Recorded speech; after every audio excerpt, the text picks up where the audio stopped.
आपको पहले भी कथा में कहा, जब हर हर महादेव, श्री शिवाय नमस्तुभ्यं।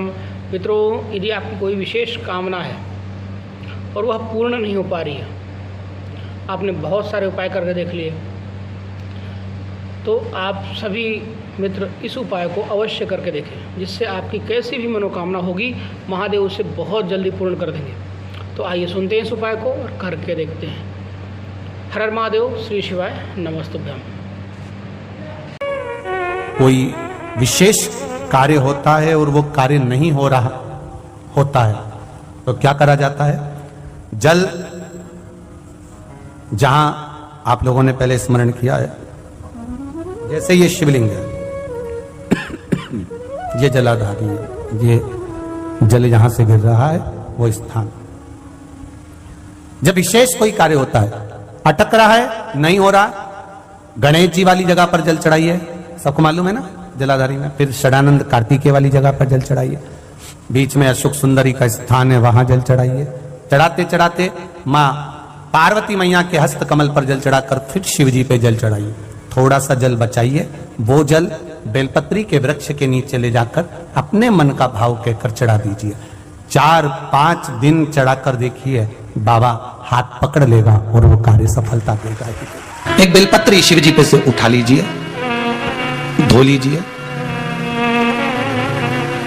आपकी कोई कामना है, आपका कोई भाव है, आपके हृदय की कोई बात है जो बहुत दिनों से लगे हुए हो, और बाबा हो सकता है कि किसी कारणवश पूर्ण ना हो रहा हो। कई लोग कह भी देते हैं गुरुदेव, कोई कहते हैं, अब जैसे आज कोई कह रही थी बच्ची की, मैंने शिव महापुराण में पशुपति व्रत सुना और उसको करा, उसका लाभ मुझे मिला, मेरे पति ने भी करा, उसका भी लाभ मुझे मिला। पर एक काम गुरुदेव ऐसा अटका हुआ है कि वो काम हम करना चाह रहे हैं, व्रत भी कर लिया, अनुष्ठान भी कर लिया, और फिर भी वो व्रत के कारणवश भी वो कार्य नहीं हो रहा, तो समझना कि कोई कार्य बड़ा भारी होगा और बाबा उसको कर नहीं रहा है, या कोई काम अटक रहा है। तो हमने पहले भी कहा, ये बीच की जो पत्ती है, ये देव अधिदेव महादेव है, ये ब्रह्मा, ये विष्णु है। इन दोनों पत्ती के मिलन से लेकर इस पत्ती के बीच की जो डंडी है, ये नीचे की डंडी का वर्णन नहीं कर रहे हैं, इन दोनों पत्तियों के बीच में जो डंडी है बची हुई, जो तीनों के बीच में एक डंडी का जो भाव है, ये माता जगत जननी जगदम्बा माता पार्वती है। इस डंडी के नीचे का जितना भाग है, ये 33 कोटि देवताओं को दर्शाता है। बेलपत्री के नीचे पिछले वर्ष की श्रावण की कथा यदि आप निकालेंगे और उसको पेज पर जाकर आप सुनेंगे तो आपको प्राप्त होगा कि उसमें भी कहा था कि जब आप पशुपति व्रत कर रहे हो, या कोई नियम धारण कर रहे हो, या कोई आपने नियम उठा रखा है और वो कार्य आपका हो ही नहीं रहा, आपने 2 बार पशुपति व्रत कर लिए, आपने ये कर लिया, आपने प्रदोष कर लिया, आपने सोमवार कर लिया, आपने सारे अनुष्ठान कर लिए, बहुत सारे उपाय भी करे, तो भी नहीं हो रहा, तो इस बीच वाली पत्ती पर शहद लगाकर बाबा का जो शिवलिंग है, उस शिवलिंग को इसको छुआ दीजिए या उससे चिपका दीजिए, और उस पर अपनी हथेली रखकर कामना कर कर वापिस घर को आ जाइए। बाबा आपकी वो मुराद शीघ्र 3 महीने के अंदर पूरा कर ही देता है। ये आपके जीवन में ऐसा लगने लगे कि हाँ बहुत कष्ट है, कर्जा भी बढ़ गया, तकलीफें भी बढ़ गई, बहुत दुख भी बढ़ रहा है, कहीं परिवार सही नहीं चल रहा है, तो प्रयास करते रहा करो। हफ्ते में एक बार एक चावल का दाना जल के पात्र में डाल लिया, एक काली मिर्च जल के पात्र में डाल ली, और उस जल को ले गए, थोड़ा सा चंदन का छींटा डाल दिया, ले जाकर शिव जी को समर्पित कर दिया। शंकर को जल चढ़ाने के लिए 5 स्थान हैं जहां शिव को जल चढ़ाया जाता है, और शंकर उस जल को स्वीकार करते हैं, जिसको पंचगंगा कहा गया। आप शंकर जी के मंदिर में जाकर ये कभी ना विचार करना कि पार्वती जी को ढूंढना पड़ेगा, या गणेश जी को ढूंढना पड़ेगा, या कार्तिकेय जी को ढूंढना पड़ेगा, या भैरव को ढूंढना पड़ेगा। हमें शंकर के मंदिर में जाकर किसी देवता को ढूंढने की जरूरत नहीं है। जहां शंकर भगवान का शिवलिंग रखा हुआ है, वो माता जी का हस्तकमल है, माता पार्वती जी का स्थान है। जहां शिवलिंग रखा है वो शंकर भगवान है। जहां जलाधारी है, उस जलाधारी के पास में जहां पानी बहता है, बीच में अशोक सुंदरी का स्थान है। जहां से पानी बह रहा है उसका राइट भाग, वहां गणेश जी का स्थान है, लेफ्ट भाग कार्तिकेय जी का स्थान है। शंकर भगवान के ऊपर जो जल गिर रहा है वो शंकर भगवान की 5 लड़कियां, जया, विषहरा, शामली बारी, दौतली, देव, ये शंकर जी की 5 बेटियां ऊपर हैं। जहां से पानी बहकर उस निकासी से, जहां नाली बनी रहती है, पानी जहां से निकलकर बाहर मंदिर के जा रहा है वो 33 कोटि देवताओं का स्थान है। इसलिए सारे मंदिरों की परिक्रमा हो सकती है पर शंकर जी के मंदिर की परिक्रमा नहीं करते, क्योंकि वो जल जो जा रहा है वो 33 कोटि देवताओं का स्थान है, उसको हम लांघ नहीं सकते। सबसे पहले शिव जी का जो जलाधारी है उसमें राइट भाग पर अपनी मनोकामना कर जल चढ़ाएं, फिर लेफ्ट भाग में चढ़ाएं रोग मुक्ति के लिए, अशोक सुंदरी की जगह पर चढ़ाएं, ये तीसरा स्थान। चौथा स्थान माता पार्वती जी का जो कटी भाग है जहां पर शिवलिंग रखा हुआ है उस भाग पर जल चढ़ाएं, चौथा भाग। पांचवा भाग शंकर जी के ऊपर चढ़ाएं। ये 5 जगह पर जल क्रमवाइज चढ़ाएं। हजारों लाखों बीमारियों में कुंदकेश्वर भगवान का नाम ही काफी है। कुंदकेश्वर, यदि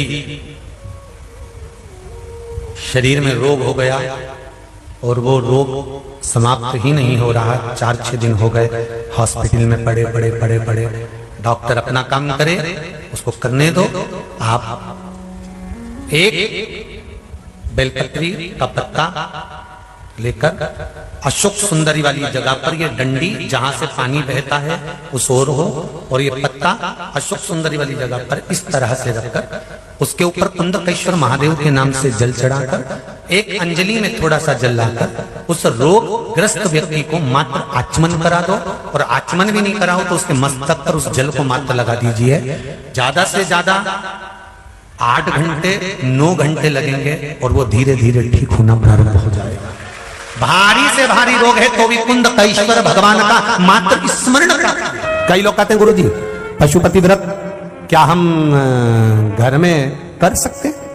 मना नहीं है, पर दिक्कत केवल इतनी सी है कि वो दिया लगाने कहां जाओ। कौन से नंबर का दिया? बोलो जम के। 6ठे नंबर का जो दिया, 5 दिया तो तुम घर के अंदर लगा दोगे, पर वो 6ठा दिया दरवाजे पे लगाने कहां जाओ? दिक्कत वहां आई। इसलिए पशुपति व्रत मंदिर में जाकर किया जाता है। कोई भी व्यासपीठ से अगर बताया जाता है तो आप लोगों को कहा जाता है कि मंदिर में जाकर करो, मंदिर में पहुंचकर करो। मंदिर में जाकर करो क्यों?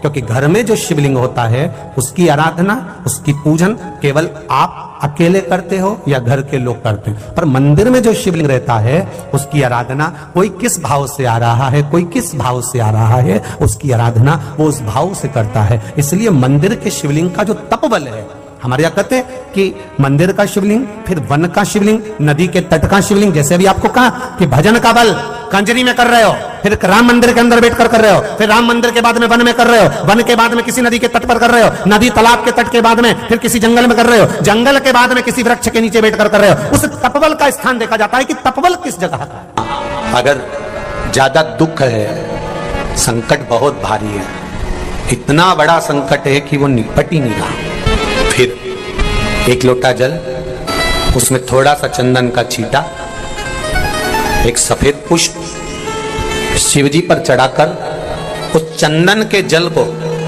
लाल चंदन मिल जाए तो ज्यादा अच्छा, शंकर भगवान पर धीरे धीरे अपने हृदय की कामना कर समर्पित करें। सुनेगा।